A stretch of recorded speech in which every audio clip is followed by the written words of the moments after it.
இங்க கூட நீட் தேர்வை பத்தி சொன்னாங்களே, இப்போ நீட் தேர்வு எடுத்துக்கிட்டாங்க. நீட் யாரு கொண்டு வந்தது?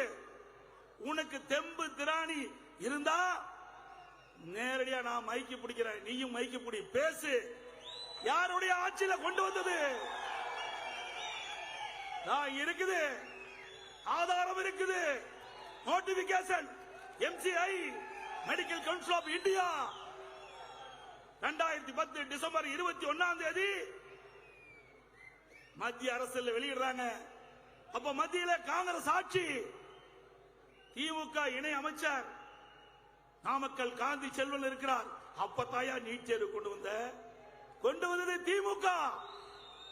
அப்பொழுது ஆட்சியிலிருந்து காங்கிரஸ் கட்சி 2 பேரும் மாறி மாறி பொய்ய பேசி மக்களை ஏமாற்றுகின்ற கட்சி திராவிட மாடல் கட்சி என்று சொல்லுகின்ற திமுக கட்சி.